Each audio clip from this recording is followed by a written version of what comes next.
Selamat pagi ya, kita bersama lagi dalam Ruang Bicara yang dibawakan kepada anda tentunya di Bernama TV, dan sudah pastilah hari ini juga kita memilih satu lagi topik yang saya kira cukup menarik dan penting sebenarnya untuk kita sembang-sembang bersama dengan dua tetamu yang cukup istimewa yang sudah pun berada di studio Ruang Bicara ini bersama dengan saya. Baiklah, topik yang menjadi pilihan kita di Ruang Bicara ini ialah Pecipta 2022, membudayakan inovasi dan kreativiti. Mungkin ramai juga yang bertanya apa yang dimaksudkan dengan Pecipta ini. Sebenarnya ianya membawa program persidangan dan expo ciptaan Institut Pengajian Tinggi dan Antarabangsa 2022. Jadi ringkasnya ialah Pecipta. Baiklah, saya perkenalkan dulu dua tetamu yang sudah pun bersiap sedia bersama dengan saya di studio Ruang Bicara ini. Kita ingin mengucapkan jutaan terima kasih dan selamat datang semula walaupun dah lama sebenarnya kepada yang berbahagia Profesor Dr. Arham Abdullah yang merupakan Timbalan Naib Chancellor Penyelidikan dan Inovasi di Universiti Malaysia Kelantan. Jadi Prof, apa khabar? Baik, Alhamdulillah tu. Dulu kita berjumpa dah bertahun-tahun lamanya kan? Ya, tu. Jumpa kembali hari ini. Itulah, gembira dapat bertemu semula dengan Prof. Dan kita juga ada seorang lagi tetamu yang pertama kali sebenarnya muncul bersama kami di Ruang Bicara ini. Jadi jutaan terima kasih dan selamat datang kepada yang berbahagia Profesor Dr. Juliwati Muhammad, iaitu pengarah pejabat Perundingan Harta Intelek dan Pengkomersialan Universiti Malaysia Kelantan. Jadi Prof, apa khabar? Alhamdulillah sihat, sihat. Terima kasih Datuk. Saya suka nama tu, Dr. Juliwati tu. Satu-satunya nama yang ada di Malaysia. Betul, saya percaya. Baik, macam saya katakan, ini merupakan satu topik yang menarik sebenarnya, dan mungkin daripada penerangan yang akan kita perolehi daripada kedua-dua tetamu ini, ianya mungkin sudah pasti akan memberikan satu gambaran yang lebih jelas tentang apakah yang akan dilakukan ataupun dimaksudkan dengan Pecipta 2022 ini. Tapi sebelum itu Prof, mungkin penting jugalah untuk kita wawarkan kepada penonton-penonton kita tentang sedikit latar belakang sejarah Universiti Malaysia Kelantan itu. Mungkin ramai juga yang ingin mengetahui sebenarnya. Silakan Prof. Terima kasih Datuk. First of all, ucapkan terima kasihlah kepada Datuk dan juga nama kerana menjemput kami daripada UMK untuk berkongsi sedikit lah berkenaan dengan Pecipta ni. Tapi balik pada soalan Datuk tu berkenaan dengan UMK. UMK ni Universiti Malaysia Kelantan. Kita merupakan universiti yang ke-19 lah, dikategorikan sebagai universiti awam daripada 20 universiti. Ditubuhkan pada tahun 2006 dan tahun ni kita menyambut ulang tahun ke-16 Datuk. Baru je 1 September itu. Dan di UMK ni kita ada 3 kampus. Kampus utama kita di Bachok, main campus, kampus City Campus di Pekalan Cepa, dan satu lagi kampus kita di Jeli. 3 daerah yang beza. Dan kita ada lebih kurang 9 fakulti lah setakat ni. 2 fakulti berada di City Campus di Pekalan Cepa tu, iaitu Fakulti Keusahawanan dan Perniagaan dan juga Fakulti Hospitality dan Tourism. Itu 2 fakulti sana lah, di mana asalnya kita mula sana, dan pada 2019 kita berpindah di Bachok sebagai main campus kita. Dan di situ ada 3 fakulti.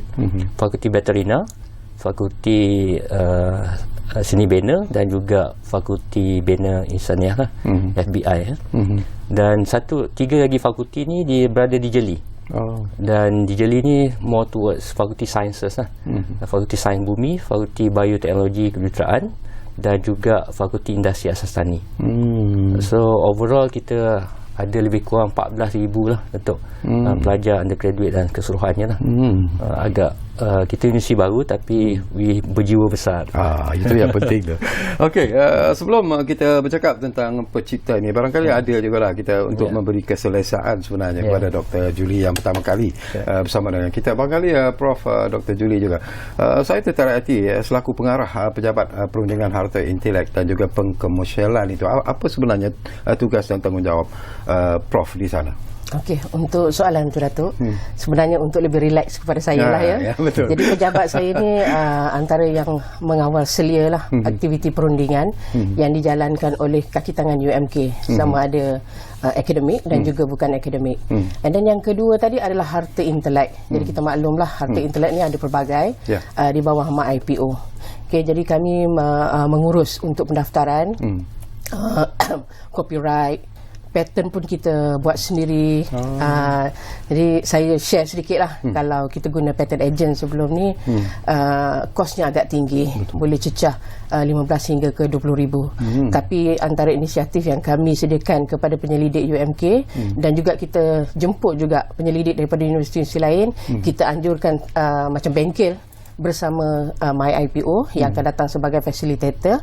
Jadi kosnya tak sebesar tu. Kita boleh reduce 10 kali lebih rendah daripada yang 20,000 tadi. Menelan belanja dalam 2,000 sahaja untuk pendaftaran satu-satu patent. And then kita ada industrial design, kita ada trademark.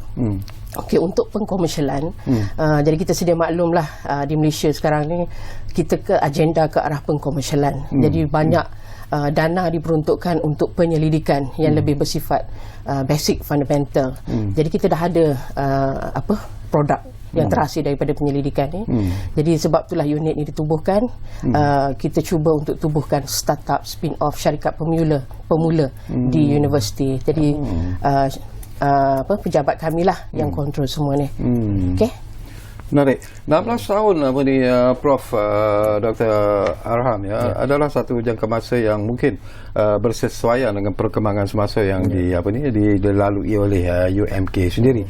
Tetapi secara peribadi, apakah Prof melihat bahawa ianya telah berjaya mencapai kepada tahap yang sungguh membanggakan seperti apa yang Prof sebut tadilah, dan apakah UMK sebenarnya mempunyai visi yang cukup jauh untuk lebih maju lagi sebenarnya? Ya, kalau kita lihat UMK ni, surat beranaknya pada 2006 itu ditubuhkan berasaskan keusahawanan. Kalau boleh, kita nak menghasilkan pelajar-pelajar yang ada entrepreneur mindset. Dan dari segi pencapaiannya, semenjak 16 tahun ni, for the past 3 tahun ni, kita lihat pencapaian UMK menghasilkan graduan yang terlibat dalam perniagaan ni. Dia ni berdaftar sebagai pelajar usahawan dan berdaftar dengan SSM, dan kita mencatat rekod lebih kurang 10 hingga 14% pelajar-pelajar kita terlibat dalam keusahawanan. Berbanding dengan ada universiti ni lebih kurang 4-5% je. So berdasarkan pada pencapaian tu, kami rasa kita berada di landasan yang betul lah untuk menuju ke arah menjadi universiti keusahawanan nombor 1, bukan saja di Malaysia tapi juga di Asia Tenggara dan juga di Asia pada 2030. Dan kalau kita lihat sekarang polisi ataupun dasar-dasar yang ada di negara kita, bagi contoh wawasan kemakmuran bersama 2030 dan dasar keusahawanan negara 2030 juga, memang kita target negara kita mensasarkan agar lebih ramai rakyat kita terlibat dalam perniagaan keusahawanan yang akan nanti menyumbang kepada GDP kita. So UMK merupakan salah satu entiti lah yang saya rasa perlu bekerjasama dan diberikan sokongan sepenuhnya untuk membantu negara kita mencapai objektif tersebut. Sekarang ni kita bekerjasama rapat juga dengan KUSKOP, Kementerian Keusahawanan kan, yang banyak program-program ataupun agensinya, boleh kita bekerjasama untuk menghasilkan lebih ramai usahawan di kalangan graduan. Okey, kita nak sentuh sebentar saja lagi tentang pencipta. Tetapi saya masih lagi tertarik hati dengan apa yang disebut oleh Dr. Arham. Barangkali kita boleh kongsi sama dengan Prof Dr. Jumli, bila kita bercakap tentang menggalakkan pelajar-pelajar dalam jurusan-jurusan keusahawanan, ini sesuatu yang cukup menarik. Kalau kita lihat Kelantan itu sendiri, dia punya latar belakang penuh dengan usahawan. Jadi apakah ini satu tempat yang paling sesuai sebenarnya kepada pelajar-pelajar yang mungkin ingin terlibat dalam keusahawanan ini? Seperti yang Prof Arham sebut tadi, kami ada pelbagai fakulti yang berbeza latar belakang. Ada yang sains, ada yang sains sosial. Jadi tapi kami wajibkan kita embeddedkan dengan nilai keusahawanan. Apa yang UMK bekalkan, sebenarnya di UMK kita sendiri kita sediakan platform seperti dana kita sediakan kepada pelajar. Jadi mereka boleh memohonlah daripada 5,000 hingga ke 20,000 untuk bantu mereka set up perniagaan. Dan juga kita bantu semasa pengajaran kita bina syarikat pelajar. Jadi beberapa orang daftar syarikat di bawah SSU, ada mentor yang terdiri daripada pensyarah untuk mereka develop dan pastikan syarikat tu lestari. Bukan habis je graduate, syarikat tu mati. Tidak. Dia akan teruskan lagi. Ya. And then kemudahan yang UMK sediakan pun, kita ada sediakan kios-kios lah, dengan sewa yang sangat mampu milik lah, 100.5, 120 sebulan. Jadi mereka boleh berniaga benda-benda yang basic, contoh makanan, minuman. Jadi nilai-nilai inilah yang kita tanamkan supaya mereka boleh survive. Kalau katakanlah mereka tak ada rezeki dalam peluang pekerjaan dalam bidang masing-masing, mereka masih lagi boleh teruskan hidup dengan menjadi usahawan. Wow, menarik. Okey, kita pergi kepada topik yang kita pilih, iaitu Pencipta 2022, membudayakan inovasi dan kreativiti. Barangkali menarik jugalah kalau kita mulakan dulu dengan Prof Dr. Arham sendiri, tentang mungkin boleh jelaskan matlamat utama penganjuran program ini sebenarnya, Prof. Saya terangkan lebih kurang dia punya latar belakang. Okay. Pencipta ni ialah program 2 tahunan anjuran Kementerian Pengajian Tinggi. Host utamanya lah Kementerian Pengajian Tinggi lah. Dan Pencipta ni 2022 ni ialah kali ke-11 lah dianjurkan. Sejak daripada 2001 tak silap saya. Dan setiap 2 tahun tu akan dianjurkan lah. Dan Kementerian Pengajian Tinggi akan memilih host universiti. Okay. So sebelum ni ialah 2019 dan patutnya dibuat pada 2021, tapi sebabkan COVID dan sebagainya ditunda pada 2022 lah. Dan kami mengucapkan ribuan terima kasih lah kepada pihak kementerian kerana telah memberi kepercayaan kepada UMK yang universiti baru ni. Ini pertama kali julung kalinya untuk menjadi penganjur bersama, dan kami rasa bangga juga. Dan ini cabaran yang besar sebab dia melibatkan semua universiti awam dan swasta di Malaysia ni lah. Dan juga kita open pada universiti antarabangsa untuk menyertainya. So dari segi matlamatnya, ada beberapa matlamat utama lah.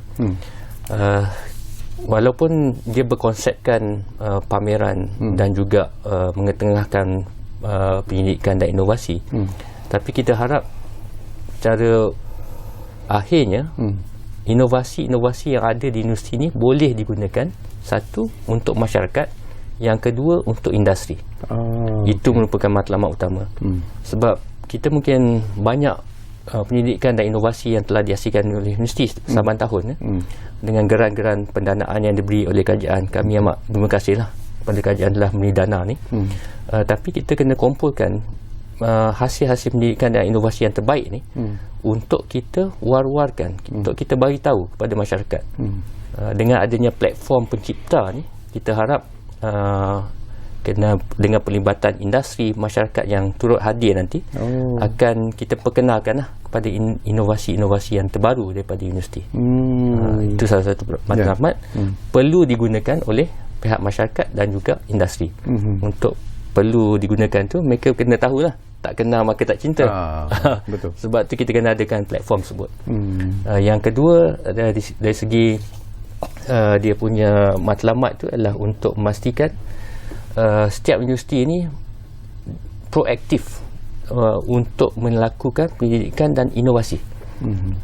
Dengan adanya Pencipta ni,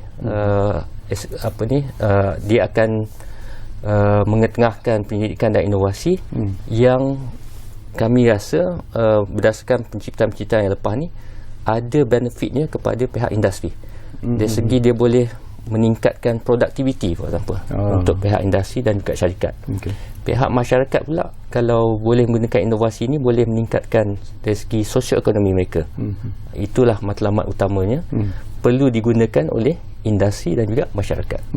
Dalam memenuhi apa yang diletakkan sebagai matlamat itu sendiri, barangkali tak tahulah sama ada Prof Dr. Arham ataupun Dr. Julie sendiri boleh menjawab tentang apakah yang telah pun disusun atur ataupun pengisian yang telah pun diatur sepanjang penganjuran program ini.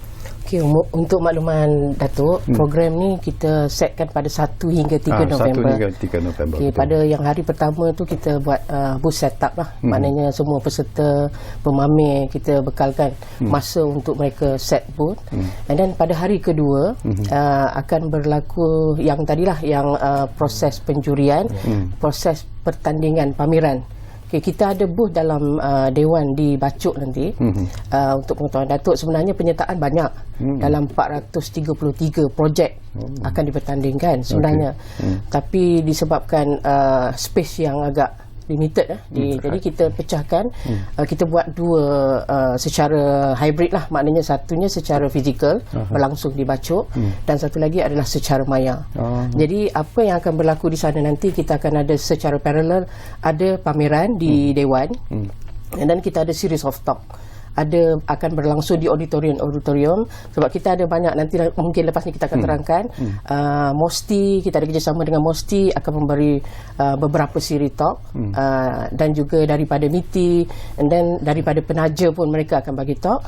Selcom, The Max, kalau Datuk biasa dengan produk kosmetik yang berasaskan manggis, itu adalah salah satu contoh produk inovasi yang dihasilkan daripada makmal sampai ke tahap pengkomersialan.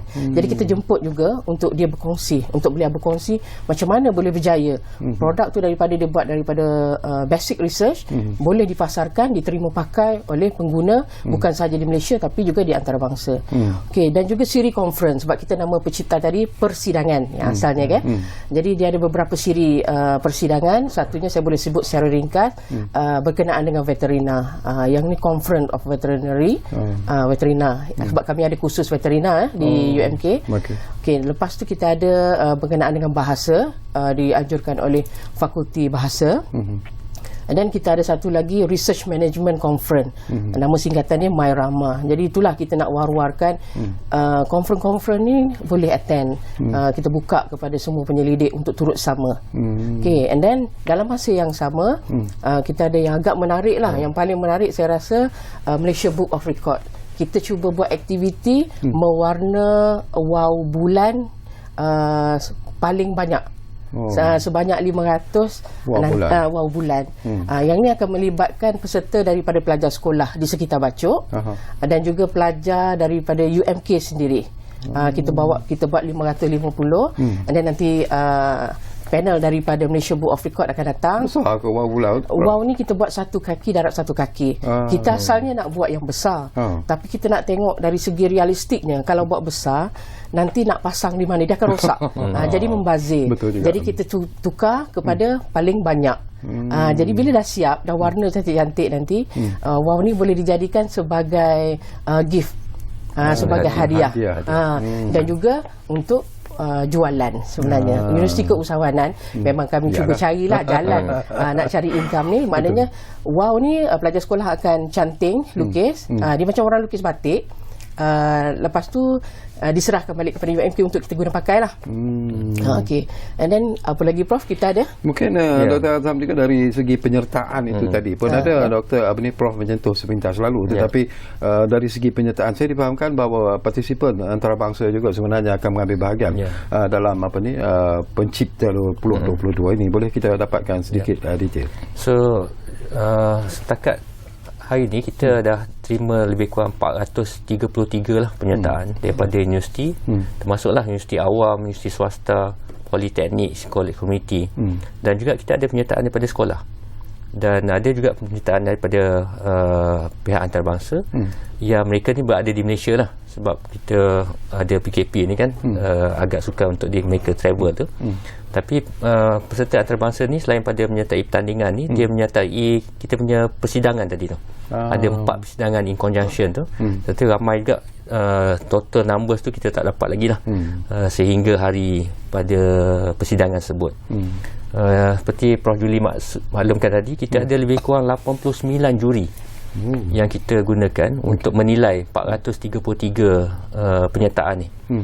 Dan pada hari kejadian 2 dan 3 hari bulan tu, kita akan jemput the best representative from the universities, universiti awam, universiti swasta dan sebagainya, untuk berada secara fizikal.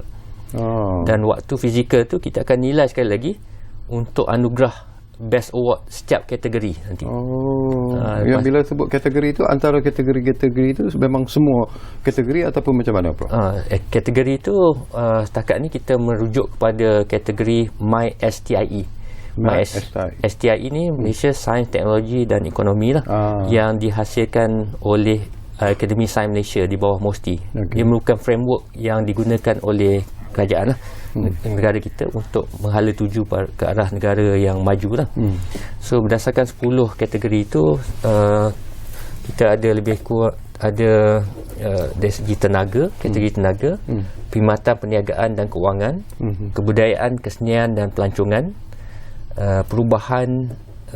perubatan dan juga penjagaan kesihatan, teknologi dan sistem pintar, bandar pintar dan pengangkutan, air dan makanan, pertanian dan perhutanan, pendidikan, alam sekitar dan biodiversity. So ada 10 kategori di mana pendidik-pendidik ni akan lihatlah dari segi pendidikan dia masuk kategori mana untuk kita nilaikan. Okey, kita akan sambung lagi sebentar lagi. Banyak lagi perkara yang akan kita bincang dan kita bangkitkan sebenarnya, tapi seperti biasalah kita juga nak beri ruang kepada kedua-dua tetamu kita untuk minum-minum, berehat buat seketika, mencari idea yang lebih menarik dan sebagainya. Jadi menghilangkan sedikit rasa nervous dan saya tahu dah okey lah tu Prof. Jadi kita berehat dulu buat seketika dan kita kembali semula sebentar saja lagi bersama kami di Ruang Bicara yang kami bawakan kepada anda, mana lagi tentunya Bernama TV. Kita jumpa lagi selepas ini.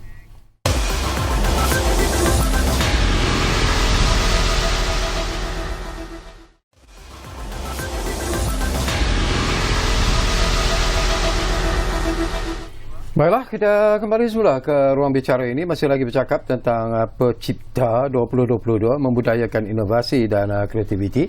Dan tentunya kita masih lagi bersama dengan dua orang kuat dari Universiti Malaysia Kelantan, Profesor Dr.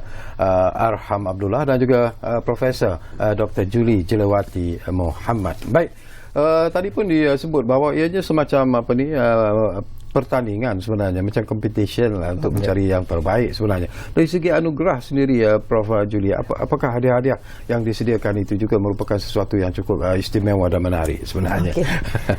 Okay. Bila sebut hadiah ni, dia tak sama dengan aktiviti komersial yang lain lah. Maknanya kita tak tawarkan wang ringgit. Okay, selain daripada pingat emas, perak dan juga gangsa. Jadi tadi Prof. Arham dah sebut ada 10 kategori. Jadi daripada setiap satu kategori ni ada yang kita panggil Best Award, maknanya anugerah terbaik bagi setiap kluster tadi.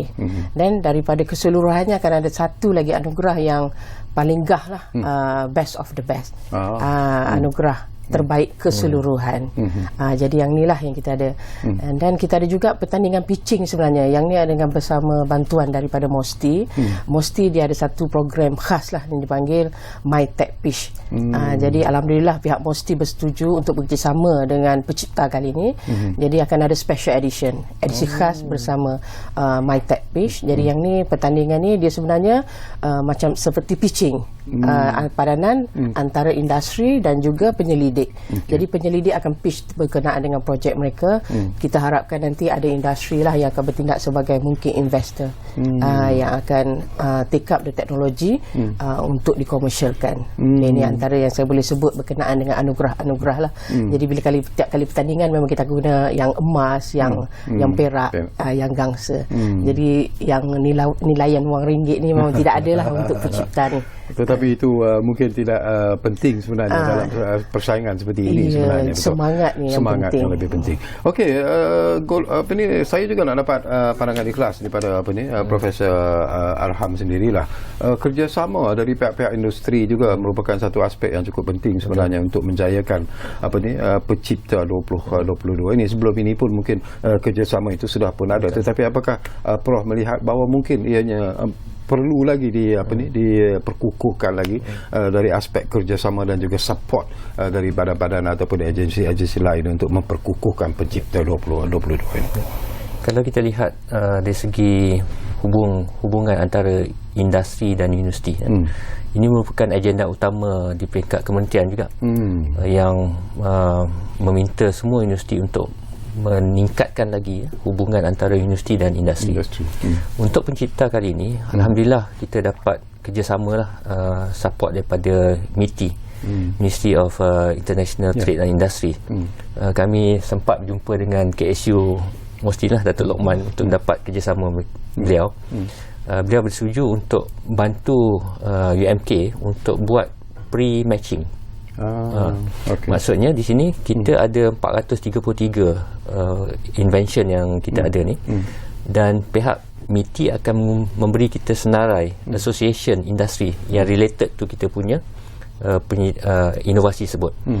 Sesi pre-matching ni akan kita laksanakan dan kita akan jemput industri-industri yang betul-betul relevan untuk datang ke UMK untuk melihat sendiri inovasi-inovasi yang dibawa oleh pihak universiti. So di waktu pencipta tu kita ada business pitching, business matching session dan sebagainya lah. Dan kami amat berharap lah pihak industri dapat turun ke UMK pada 2 dan 3 hari bulan ni untuk melihat sendiri hasil-hasil inovasi kita. Dalam masa yang sama, Prof. Julie maklumkan tadi kita ada secara maya. So kita ada juga sistem di mana semua tetamu kita boleh register ataupun melihat secara online produk-produk yang kita akan exhibit nanti. So dia ada sistem maya lah. Bagi contoh, kita boleh masuk ke Dewan, lihat booth mana daripada universiti mana, apakah invention tersebut, dan bila dia klik kat situ dia akan dapat maklumat lah, bentuk invention, poster, video berkenaan dan invention. So ini penting. Kami rasa kalau pihak industri tidak boleh datang secara fizikal, mereka masih boleh melihat secara maya.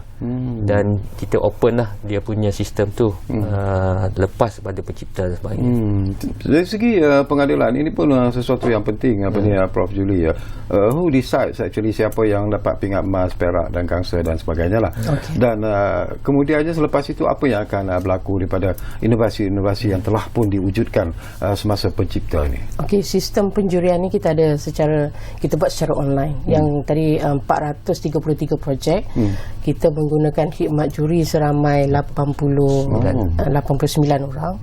Jadi kita bekalkan dengan rubrik dia apa yang perlu dinilai. Kriteria dari penilaian. Segi noveltiesnya, dari segi inventifnya, dari segi keboleh pasaran, and then ada certain point macam mana dia pitch, macam mana dia perform, sebab kita wajibkan untuk peserta bekalkan video macam mana dia pitching selain daripada video produk lah. Jadi sistem penjurian ni berlangsung, dah tamat berlangsung. Jadi yang terbaik untuk saringan secara online ni, yang tu yang kita bawa secara fizikal. Tadi kita sebut secara fizikal, nanti akan ada sekali lagi penjurian secara fizikal. Kita akan guna khidmat 20 pakar-pakar lah sebagai juri. Kita jemput bukan hanya ahli akademik, ada juga terdiri daripada agensi lah, daripada Malaysia Rubber, dari nuklear, and then dan juga pihak industri pun kita jemput.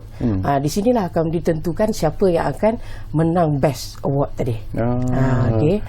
Saya juga tertarik hati sebenarnya, Prof. Kita bercakap tentang inovasi, kita menyebut tentang kreativiti, teknologi, keusahawanan dan juga masyarakat secara keseluruhannya lah.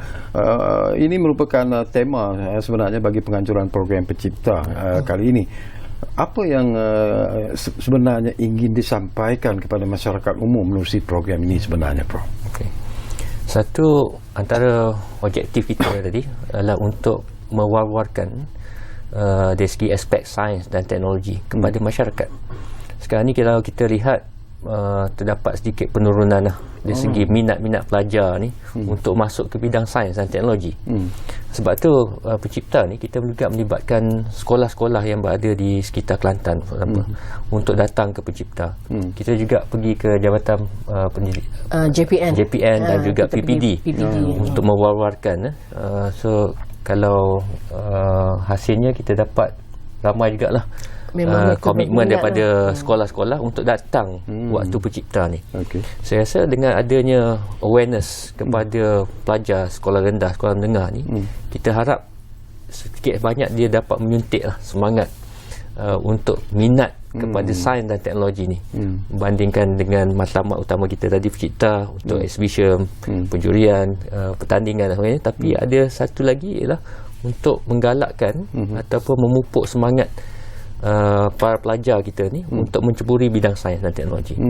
Sebab kalau kita lihat, untuk kita menjadi negara maju, kita perlu teknologis, engineers dan sebagainya.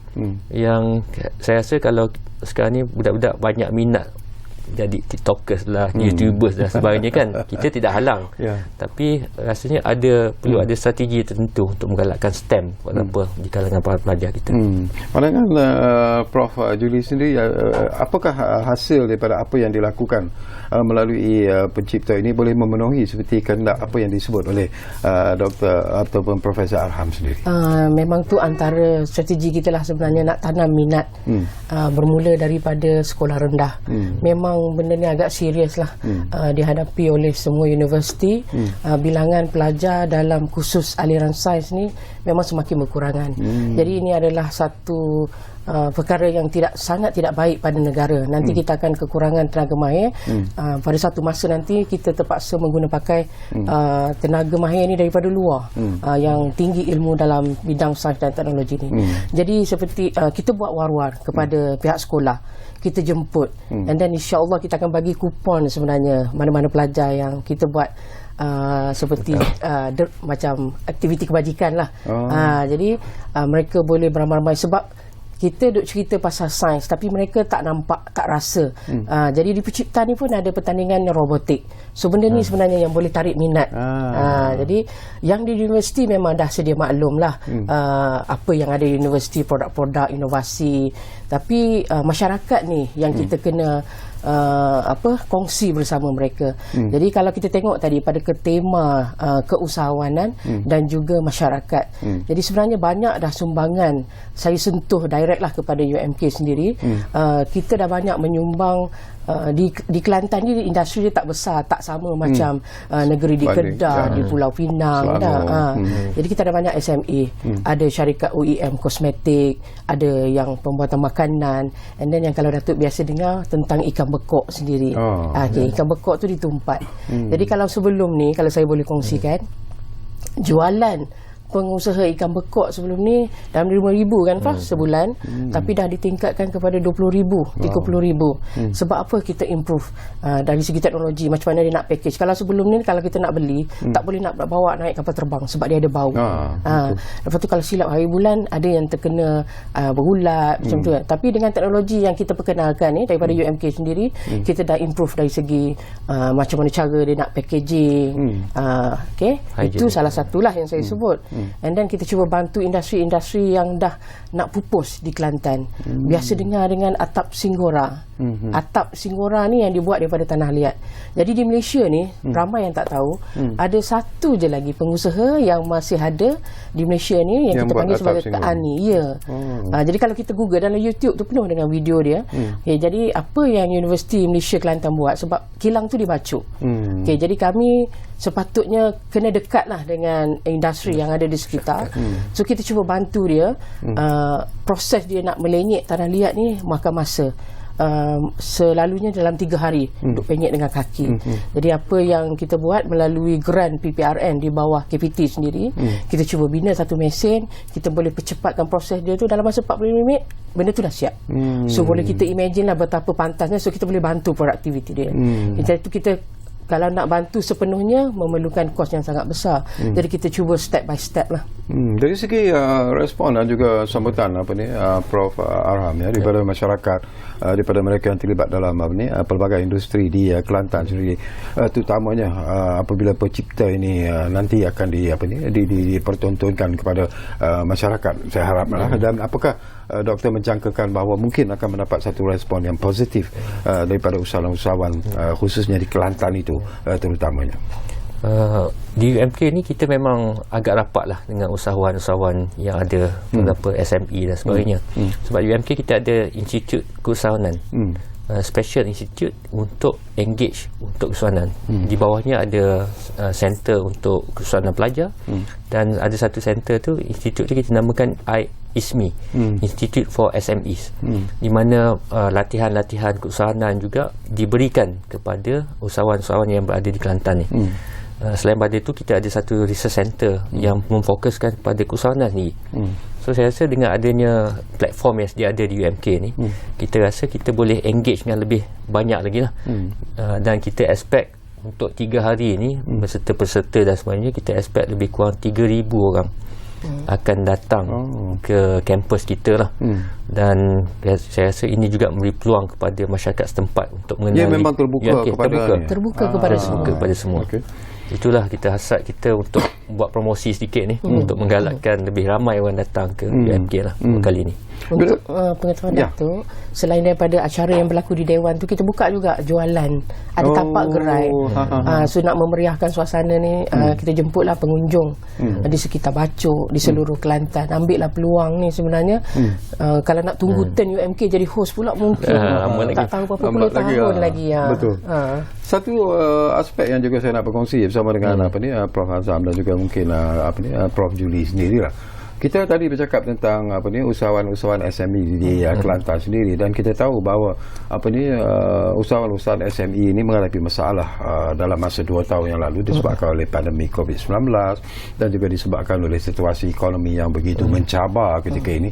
Jadi apakah pada pandangan Prof Julie sendiri bahawa ianya sudah semakin meningkat apabila ekonomi kita dibuka semula, pintu sempadan dibuka dan sebagainya? Apakah sudah ada satu kedudukan yang lebih menjanjikan sesuatu yang lebih positif kepada mereka yang terlibat dalam SME di Kelantan? Okay, kalau kita tengok sebelum ni memang banyaklah aktiviti perniagaan mereka ni terkesan. Contoh macam food truck.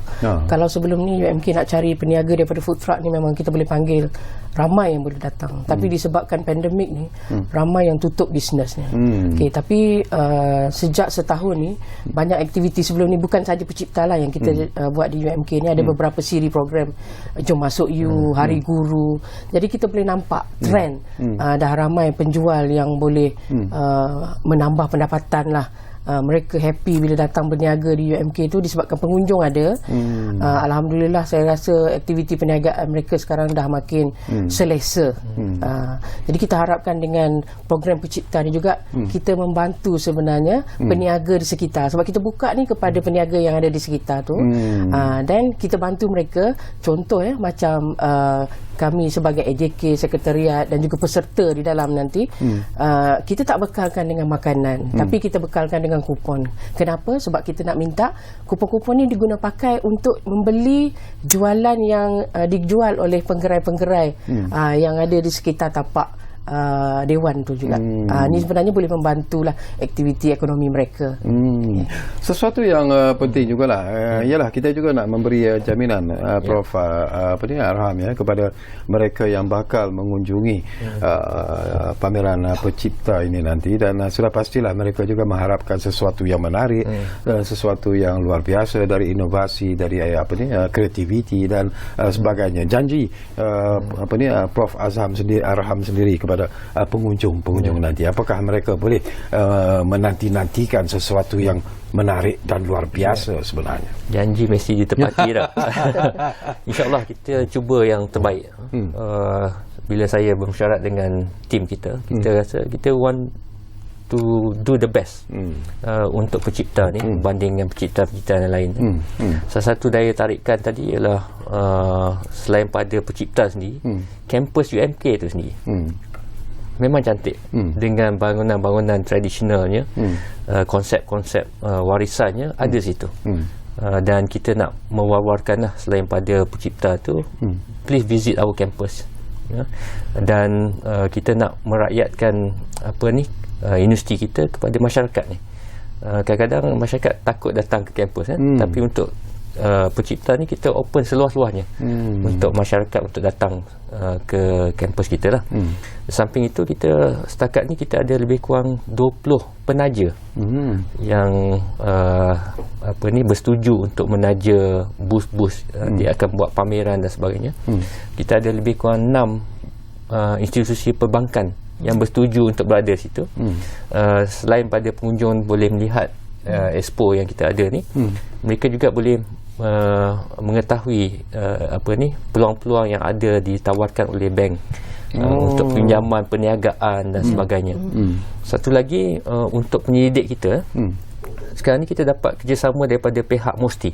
Di bawahnya ada agensi MTDC, Cradle, Yayasan Inovasi Malaysia dan sebagainya ni, yang menawarkan geran-geran pra-pengkomersialan dan pengkomersialan. So dia akan buka booth masing-masing dan para pendidik kita akan mendapat benefit di situ untuk mengetahui bagaimana untuk mohon geran-geran tersebut. Kita kumpulkan dalam satu tempat.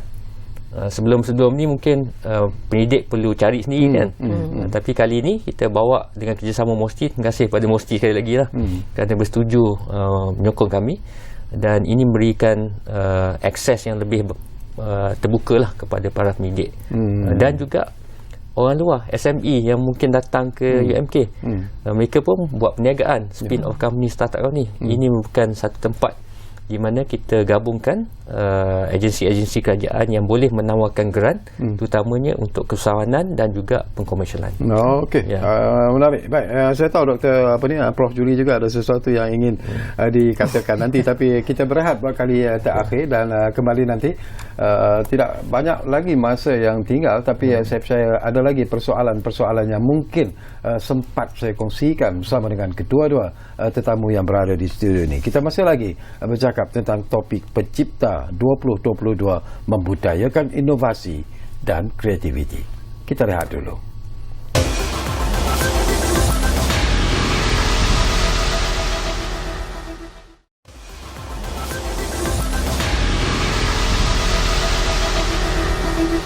Okey, kami berterima kasih kalau anda masih lagi menumpukan perhatian bersama kami di ruang bicara ini. Pencipta 2022, membudayakan inovasi dan kreativiti masih lagi menjadi topik perbincangan kita, dan kita tentunya masih lagi bersama dengan Profesor Dr. Arham Abdullah dan juga Profesor Dr. Julie Jiliwati Muhammad.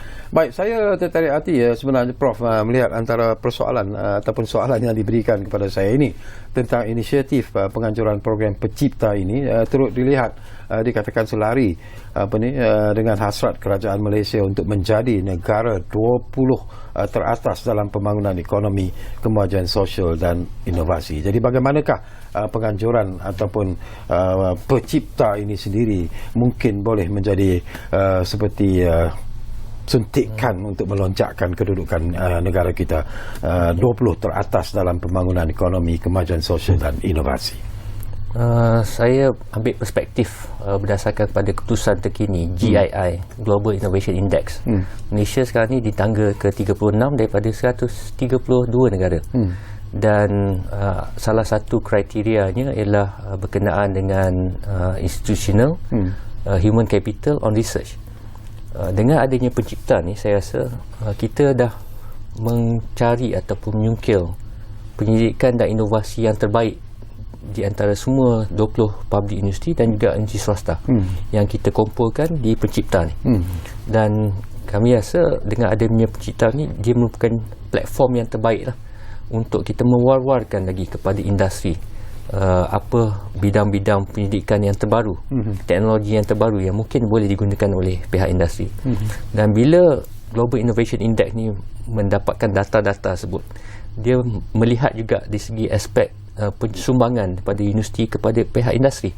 Adakah industri menggunakan teknologi-teknologi yang ada?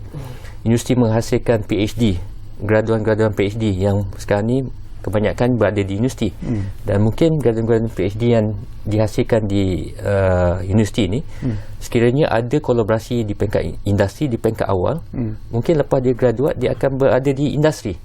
Dan ini merupakan data-data yang dilihat untuk memastikan negara kita berada pada landasan yang betul. For example, dari segi kriteria Global Innovation Index itu sendiri, kita rasa ianya sedikit sebanyak boleh menyumbang lah dari segi peningkatan dari segi result kita di Global Innovation Index 2023 nanti. Bila kita cakap tentang kolaborasi di antara universiti dan juga industri Prof Julie, tadi pun kita sentuh sebenarnya Dr. Arham pun ada menyebut bahawa itulah sebenarnya yang diinginkan. Tetapi secara pribadi lah, apakah Prof melihat bahawa dari aspek kolaborasi di antara universiti dan industri itu sendiri seolah-olah masih lagi ada semacam kekangan sebenarnya, mungkin ketidakpercayaan pihak industri terhadap universiti, kebolehan sesebuah universiti bila bercakap tentang kursus-kursus yang ditawarkan dan sebagainya. Jadi bagaimana nak mengeratkan lagi sebenarnya hubungan di antara industri dan universiti, dan apakah melalui program Pencipta ini barangkali itu menjadi antara matlamat utama sebenarnya yang ingin dicapai. Okey, sebenarnya itu adalah antara objektif utama lah. Sebenarnya kita nak merapatkan jurang di antara projek yang ada di universiti dengan yang menerimanya adalah di industri. Sebab kadang-kadang industri ni dia tak tahu apa yang ada di universiti. And then universiti juga tak tahu macam mana nak approach industri. Jadi platform Pencipta ni sebenarnya mengumpulkan kedua-dua pihak. Jadi sebenarnya ada banyak cara untuk pengkomersialan lah, selain daripada JV, teknologi yang di universiti ni kita boleh license kepada industri yang berminat.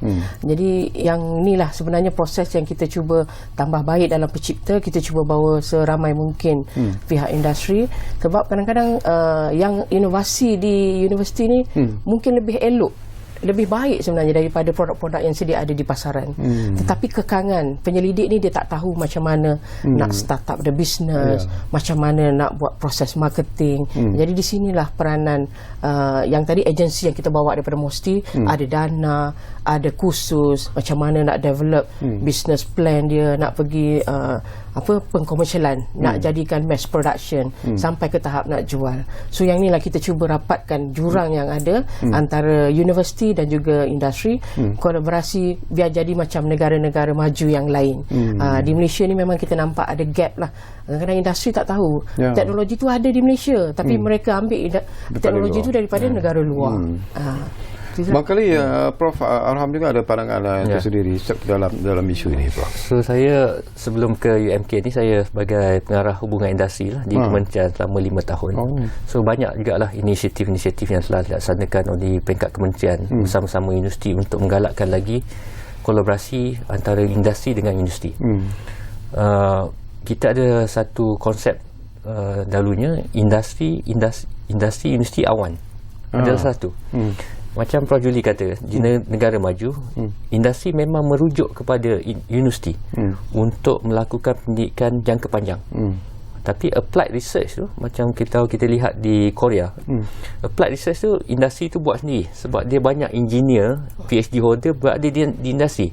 Tapi di Malaysia ni PhD holder kita berada di universiti.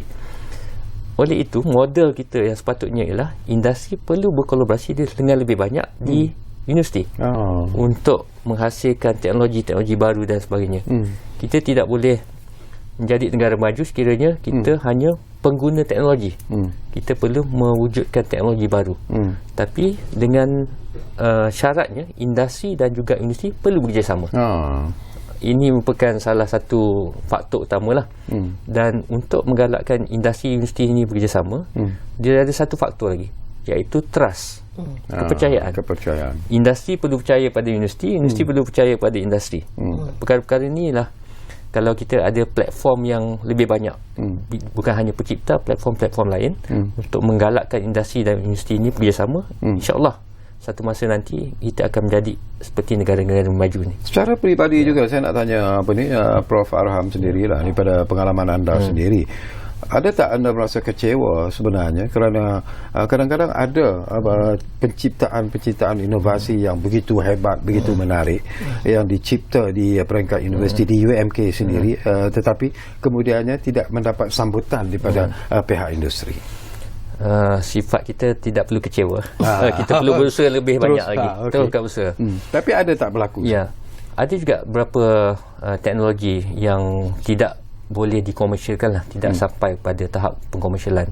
Tapi saya rasa bila kita selidik case by case tu, teknologi tersebut perlu melalui beberapa proses lagi sebelum industri bersedia untuk take up the teknologi tersebut. Bagi contoh, kita lab prototype, ada wire-wire dan sebagainya, tapi industri nak lihat benda tu dah siap.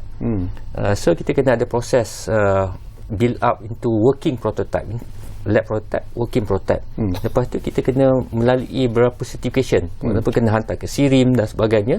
Untuk dapat certification, barulah produk tu boleh dikomersialkan. So benda-benda ni sekarang ni pihak Kementerian Pengajian Tinggi pun telah peruntukkan sedikit grant, berapa grant untuk kita transfer daripada lab prototype tu into working prototype dan berkolaborasi dengan pihak industri. Kalau bolehnya, secara idealnya, pihak industri perlu bekerjasama industri di peringkat awal, bukan bila dah siap baru industri dengan universiti bekerjasama. Tapi kita boleh menggunakan dua strategi lah. Bila dah siap, invite industri, dan juga invite industri peringkat awal. Dan ada beberapa contoh lah di universiti, selain pada UMK telah dilaksanakan, industri dah mula menubuhkan lab mereka di dalam universiti. Bagi contoh 5G Innovation Center yang telah ditubuhkan oleh Ericsson dengan pihak UTM Jalan Semarak. Sekarang ni kita moving toward 4G towards 5G kan. So dengan adanya center ni, dia boleh mengkaji lah dengan lebih mendalam tropical punya environment, kesesuaian 5G tu di Malaysia, bagi contoh. Okay. Kita hampir-hampir di penghujung sebenarnya, Prof. Juli, tak banyak lagi masa yang tinggal, tapi saya tahu selaku orang kuat di UMK, tentulah Puan Prof juga ada harapan yang tinggi sebenarnya. Kalau sebelum ini dikatakan bahawa bila kita sebut tentang pencipta ini, selalunya dimonopoli oleh universiti-universiti yang sudah pun ada nama, yang dianggap hebat dan sebagainya. Tapi kali ini apakah UMK juga sebenarnya menaruh harapan dalam beberapa inovasi yang mungkin akan memenangi pingat emas dalam pencipta kali ini? Yang ini soalan khusus untuk UMK lah ya. Sebenarnya UMK ni yang paling bongsu dalam penubuhan universiti awam di Malaysia. Tapi kita tak boleh nak jadikan title bongsu tu sebagai limit pada kita. Jadi kali ini UMK ada penyertaan sebanyak 16 projek. Jadi kita bekalkan dengan penyelidik kita ni macam mana cara nak prepare lah. Jadi antara kriteria yang kita nak tengok, dia mesti ada publication, ada harta intelek yang kita protect. Ini adalah benda-benda yang patut ada bila juri saring yang akan memberi mata yang tinggi. Jadi harapanlah insya-Allah sepatutnya UMK kena dapat banyak lah sebab kita yang anjurkan, kita lebih bersedia. Dari segi itu harapanlah ya, untuk projek penyelidikan daripada UMK sendiri. Tapi sebagai penganjur, kami di UMK mengharapkan kita boleh sematkan sebagai memori terindah lah kepada peserta-peserta semua. Sebab ini bukan hanya melibatkan universiti awam, sebab kita menerima juga daripada universiti swasta. Dan juga college community, politeknik, semuanya akan datang ke UMK. Jadi kita tak nak mereka ada kenangan yang tidak manis. Kita cuba serve mereka dengan yang cara terbaik. Dan untuk pengunjung-pengunjung pula, kita harapkan mereka ni janganlah tak endah kepada panggilan untuk datang mengunjungi pameran ni, sebab jarang sangat peluang ni nak dapat. Sebab kita boleh tengok dengan mata sendiri. Katakanlah pertandingan ni diadakan di Kuala Lumpur, di KLCC, di PWTC. So memang agak sukar lah kita nak pergi, nak kena sewa bas untuk sekolah. Jadi peluang ni kalau boleh guna pakai dengan cara yang terbaik. Program ni dijalankan di Kelantan. Jadi saya nak ambil kesempatan jugalah dalam program ni, kita war-warkan seluruh Kelantan, marilah turun beramai-ramai untuk tengok apa yang ada di setiap universiti. Kita bukan nak papar yang UMK saja, semua universiti ternama, UM, UTM, USM, UKM, UPM, semua yang dah ada nama. Projek-projek mereka pun ada yang dah komersial dah pun sebenarnya. Jadi mereka bawa teknologi terkini, produk terkini nak pamerkan. Ambillah peluang ni. Betul. Baik, 1 minit masa yang tinggal Prof Arham, seringkas-ringkasnya harapan daripada Prof sendirilah kepada pencipta 2022 ini. Silakan. Harapan kami ialah untuk memastikan supaya kita mencapailah semua objektif yang telah ditetapkan tu. Itu yang utama dia. Dan kita sekali lagi lah cuba buat promosi yang lebih banyak lagi supaya boleh menjemput semua masyarakat setempat lah, dan juga pihak industri untuk datang ke UMK ni. Itu besarlah harapan kami untuk sama-sama lah menjayakan misi kita ni. Dan kami ingin mengambil kesempatan jugalah untuk mengucapkan ribuan terima kasih pada pihak KPT lah, utamanya Ketua Pengarah dan sebagainya, kerana memberi kepercayaan kepada UMK untuk melaksanakan aktiviti ini. Dan tidak lupa kepada penaja. So kita ada sampai 25 hari bulan ni. Kita sekarang ni ada 20. Ada lagi berapa penaja yang nak masuk menaja kita. So kita ucapkan lah selamat datang dan insyaAllah kita akan bantulah kita untuk mencapai Pencipta 2022. Okey, terima kasih banyak-banyak kepada Profesor Dr. Arham Abdullah. Terima kasih kepada Profesor Dr. Juliwati Muhammad. You are okay lah, tak ada nervous langsung, Prof. Alhamdulillah. Jadi terima kasih kepada anda yang menumpukan perhatian bersama kami di Ruang Bicara ini, dan kami juga di Bernama TV mengharapkan bahawa Pencipta 2022 ini akan mencapai kejayaan yang diharapkan, dan sudah pastilah ianya akan memberi manfaat kepada para usahawan yang mungkin akan mendapat faedah daripada Pencipta 2022 ini. Jadi kita jumpa lagi dalam Ruang Bicara, kerana kami selalu menjanjikan kepada anda Ruang Bicara akan terus berbicara bersama anda dari masa ke semasa. Jumpa lagi.